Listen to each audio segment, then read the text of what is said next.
All right, so get this. Today, we're diving into some seriously weird news. Oh, I love a good dose of weird. Who doesn't, right? It's like our daily reminder that the universe has a sense of humor. It keeps us on our toes. Exactly. Hmm. And you've supplied some real doozies for today. Well, I aim to please. We're talking alien encounters, underwater knitting championships. Don't forget the protesting penguins. Oh, right. How could I forget?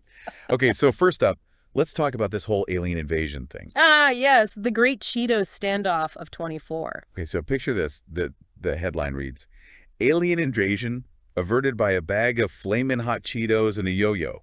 You, you can't make this stuff up. And you know what's even better?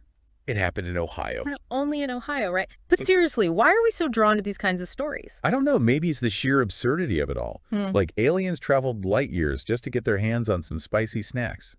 It's like our brains just need a break from reality every now Yeah. and then, you know? We crave the unusual, the unexpected. And what's more unexpected than aliens with a penchant for junk food? It's like the ultimate what-if scenario playing out right before our eyes, even if it's completely bonkers. Okay, but hold on a second. The article did mention that the guy who reported this whole thing, Carl Bigfoot Henderson, is a bit of an alien enthusiast himself. Ah, now that's interesting. You see, this is where confirmation bias comes into play. Right, that thing where if you believe something strongly enough. You start seeing evidence of it everywhere. So, because Carl already believed in aliens, he might have been more likely to see what he wanted to see, even if it was just a raccoon going after his Cheetos. Exactly. Our brains are wired to look for patterns and connections, even when they might not actually be there. It's like our brains are playing tricks on us, making us see aliens in the shadows. It's more like our brains are just wired to find the extraordinary, even in the ordinary. I guess that's what makes these stories so much fun to dissect.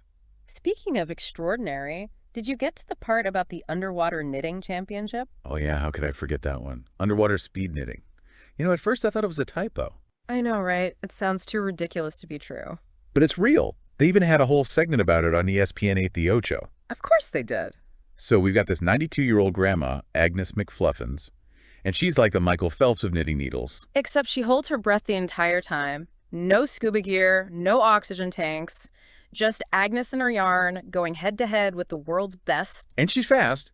The article said she knitted a whole Aran sweater in the time it took me to make toast this morning. Don't sell yourself short. Aran sweaters are notoriously complex. Yeah, well, I burn toast. Point taken. But seriously, Agnes's story is incredible. It makes you wonder what other hidden talents are lurking beneath the surface, just waiting to be discovered.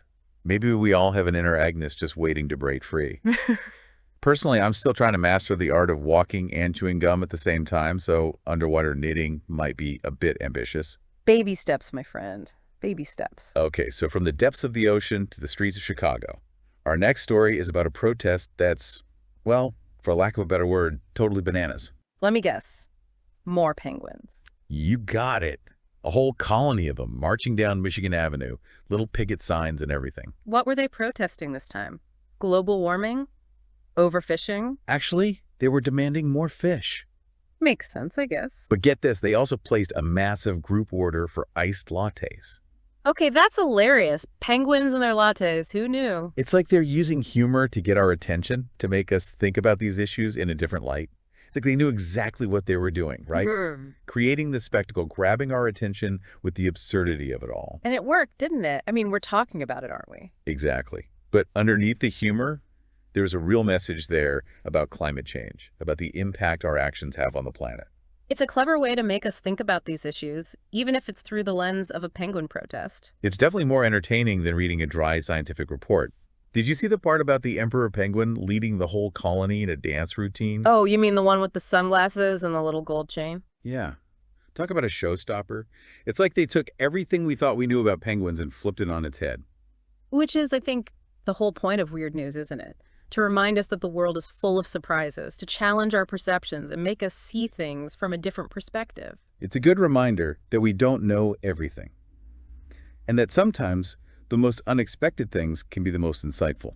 So the next time you stumble across a headline that seems too bizarre to be true, Don't dismiss it outright. take a closer look. You might be surprised at what you find. And who knows, it might just make your day a little bit brighter. And a little bit weirder. That's the beauty of it, right?